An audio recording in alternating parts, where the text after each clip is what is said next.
तो हजरत जिब्रील खुद रहबर बने, हजरत आदम को हिंदुस्तान से लेकर आए और यहां बैतुल्लाह के मकाम तक पहुंचाया। आदम अलैहिस्सलाम ने बैतुल मामूर का तवाफ किया। अल्लाह ने फरमाया, आदम जिस तरह तू मेरे अर्श का तवाफ वहां करता था, यहां इस बैतुल मामूर का तवाफ भी उसी तरीके से किया कर। और ये भी मुकद्दस और मुहतरम है। हजरत आदम 7 चक्रों का तवाफ करते थे। ये 7 चक्रों का तवाफ वो अल्लाह के अर्श से होके आया। वहां भी हजरत आदम आसमानों पर 7 चक्रों का तवाफ करते थे, बैतुल मामूर का भी 7 चक्रों का। फिर आदम अलैहिस्सलाम को हजरत जिब्रील ने अल्लाह का हुक्म पहुंचाया कि आप वापस तशरीफ ले जाइए जहां से आए हैं। फिर अगली बात ये बताई कि आप हर साल एक दफा इस घर के पास आएंगे और तवाफ करेंगे।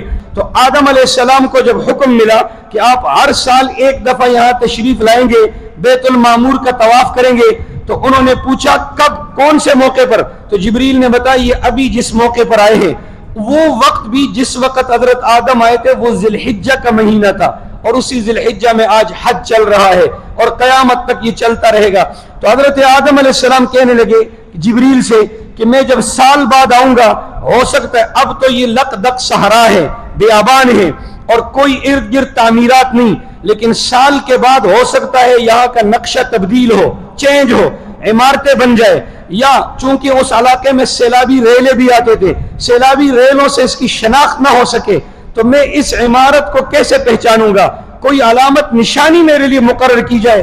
तब अल्लाह ने जन्नत से ये पत्थर भेजा, जिब्रील लेकर आए और हुजूर ने फरमाया ये पत्थर सफेद था, इतना सफेद था कि दूध से भी ज्यादा इसकी सफेदी थी, चमकदार खूबसूरत सफेद पत्थर था। और ये लाके हजरत जिब्रील ने अपने हाथों से खुद बैतुल मामूर की दीवार में लगाया।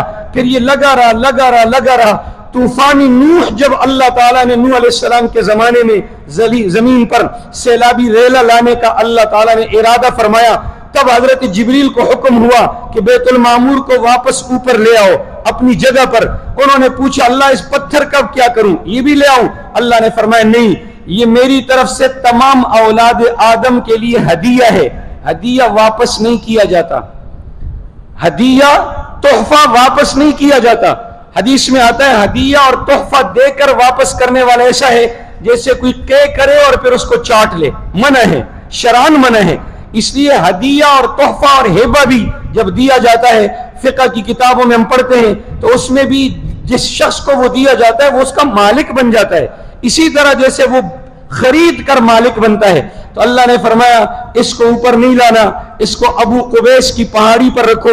अबू कुबैस की पहाड़ी की चोटी पे रखा गया। खुदा की शान, तूफानी नूह ने हर पहाड़ी की चोटी को सर किया, अबू कुबैस पहाड़ी की चोटी तक वो नहीं पहुंचा। पत्थर महफूज पड़ा रहा। जब इब्राहिम खलीलुल्लाह और इस्माइल ज़बीहुल्लाह अलैहिमुस्सलावात व तस्लीमात जब वो खुदा का घर बना रहे थे और बैतुल्लाह की दीवारें कुछ ऊंची हुई कद इंसान के बराबर, तो खलीलुल्लाह अपने बेटे ज़बीहुल्लाह से फरमाते हैं, बेटा कोई खूबसूरत सा पत्थर, मजेदार सा, प्यारा सा, सफेद सा ढूंढ लो, मैं यहाँ इस कोने में बतौर निशानी अलामत के लगाऊं। दोनों पैगंबरों को नहीं पता कि हमारे लिए कोई अमानत अल्लाह ने महफूज रखी है। हजरत इस्माइल एक पत्थर उठा के लाए। तफसीर मजहरी, तफसीर कबीर, तफसीर रूहुल मानी में ये सारी डिटेल मौजूद है। जब वो पत्थर हजरत इब्राहिम ने देखा, कहते हैं बेटा इससे प्यारे प्यारे पत्थर मौजूद है यार, कोई और ढूंढ के लाओ, कोई चौकोर सा मुरब्बा सा पत्थर।